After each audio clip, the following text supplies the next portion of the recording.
सगर जगत यछ जे कर शरण में सत सत नमन ओय माँ के चरण में हम तहुन के चरण के धूल आय माँ के सब मिल चढ़ावी श्रद्धा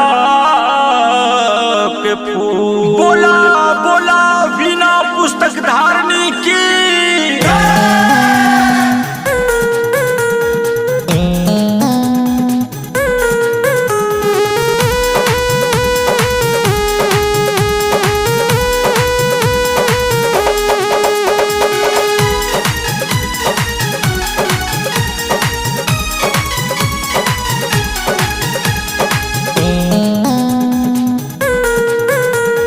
महामाया म्यूजिक जेंट्स।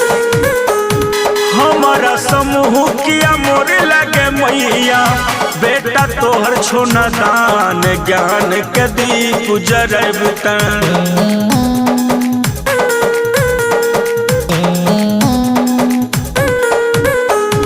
हमारा समूह किया मोरे लगे मैया बेटा तोहर नदान ज्ञान के दीप जरब तन। बालक हम ज्ञान ज्ञान के दीप जरब तन। बालक हम ज्ञान ज्ञान के दीप जरब तन।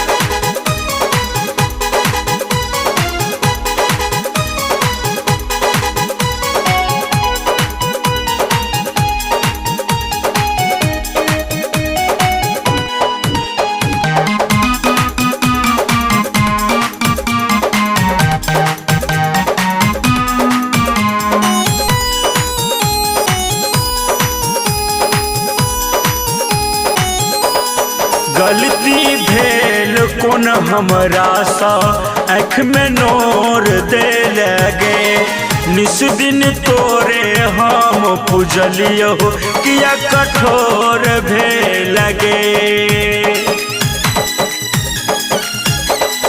गलती भेल कोन हमरा सा आँख में नोर दे लगे निस दिन तोरे हम पूजलियो किया कठोर भे लगे। कमी कोन केलो मैया तोरा पूजा पाठ में विधि से हम अनजान ज्ञान के दीप जरब तन। बालक्ष्य हम अज्ञान ज्ञान के दीप जरब तन। बालक्ष्य हम अनजान ज्ञान के दीप जरब तन।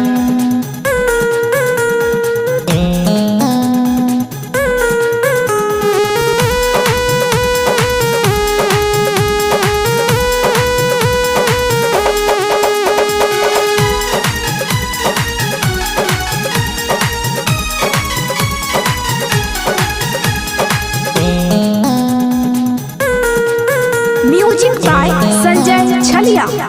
हे बीना वाली सरदे मैया तू महान जग में गे सुन छलियो जग में सबसे दयावान तू छगे। हे बीना वाली सरदे मैया तू महान जग में गे सुनै छलियो जग में सबसे दयावान तू छगे। राइटर सोनू संजय छलिया समैया भेलत किया वीरान ज्ञान के दीप जरब तन। बालक्ष्य हम अज्ञान ज्ञान के दीप जरब तन। बालक्ष्य हम ज्ञान ज्ञान के दीप जरब तन। हमारा समूह किया मोर लगे मैया बेटा तोहर छोना दान ज्ञान के दीप जरब तन। बालक्ष्य हम ज्ञान ज्ञान के दीप जरब तन। बालक्ष्य हम ज्ञान ज्ञान के दीप जरब तन।